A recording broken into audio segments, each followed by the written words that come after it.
Hello friends, मैं इसमें आपको अब सर्कुलर नंबर 11 जो कि सीबीडीटी ने 8 मई को रिलीज़ किया है उसके बारे में बताने जा रही हूँ। इसमें क्या है कि जो हमारा सेक्शन 6 है इनकम टैक्स का, वो हमारे रेजिडेंशियल स्टेटस के बारे में बताता है कि हम रेजिडेंट हैं, नॉन रेजिडेंट हैं या नॉट ऑर्डिनरी रेजिडेंट हैं। अब क्या हुआ, कोविड-19 की वजह से लॉकडाउन हो गया सारी जगह और इंडिया में 22 मार्च को लॉकडाउन फर्स्ट डे था जो कर्फ्यू का, तब से अप्लाई हो गया। इससे क्या हुआ, कुछ लोग जो कि बाहर से आए हुए थे, आउट ऑफ इंडिया से आए हुए थे, वो यहाँ पे स्टक हो गए और वो जानबूझकर स्टक नहीं हुए, उनकी सर्कमस्टांसेस ऐसी हो गई। अब कुछ लोग ऐसे थे जो कि नॉन रेजिडेंट थे, लेकिन अब एक्सटेंडेड पीरियड में उनको यहाँ रहना पड़ रहा है, जिसकी वजह से हो सकता है कि वो रेजिडेंट में कन्वर्ट हो जाए, इससे क्या होगा कि उनका जो टैक्स का इंसिडेंस है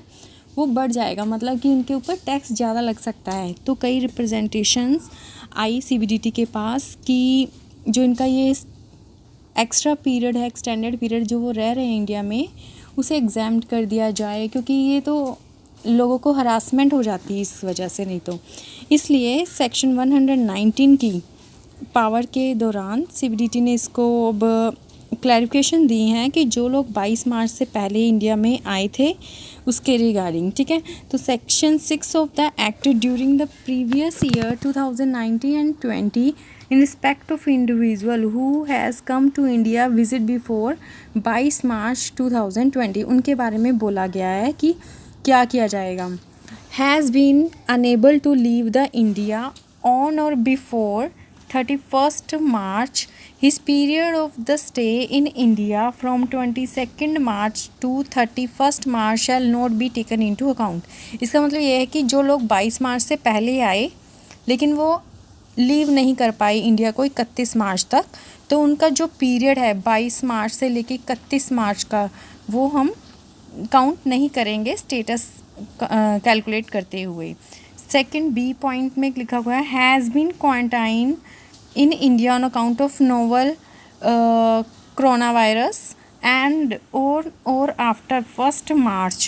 has departed on evacuation flight on or before 31st March 2020 or has been unable to leave the India before 31st March, his period of the stay from the beginning of his quarantine to the date of 31st March shall not be taken into account। इसका मतलब ये है कि जो लोग 1 मार्च को या 1 मार्च से बाद में आई लेकिन उनको क्वारंटाइन कर दिया गया। अब क्वारंटाइन कर दिया गया, हो सकता है कि कुछ लोग तो फ़्लाइट लेकर 31 मार्च से पहले भी निकल चुके हों और कुछ लोग हो सकता है कि ना निकल पाए हों 31 मार्च तक। तो जो उनका पीरियड है जहाँ से इनकी क्वारंटाइन स्टार्ट हुआ था, तो his period of stay the beginning of his quarantine to the date of departure और 31st March as a case may be, मतलब कि जिस दिन उनका क्वारंटाइन स्टार्ट हुआ या जिस दिन वो यहाँ से निकल गए या नहीं भी निकल पाए, तो 31st मार्च तक का पीरियड काउंट नहीं होगा। C point has departed on evacuation flight on or before 31st March, मतलब फ़्लाइट लेकर निकल गए थे 31 मार्च से पहले। His period of stay from the 22nd March two his departure shall not be taken into account. अगर जो लोग 31 मार्च से पहले फ़्लाइट लेकर निकल गए, 31 मार्च को भी निकले, तो उनका 22 मार्च 2020 से लेकर 31 मार्च या जिस दिन डिपार्चर किया तब तक का पीरियड काउंट नहीं होगा। अब ये तो हमने बात की फाइनेंशियल ईयर 19-20, प्रीवियस ईयर 19-20 के रिगार्डिंग। जो बाकी अभी भी लोग रुके हुए हैं क्योंकि फ़्लाइट्स तो अभी भी चली नहीं हैं,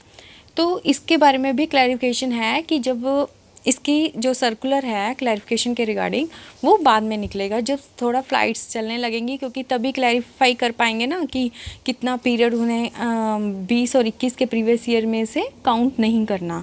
तो that's all about the circular. Thank you.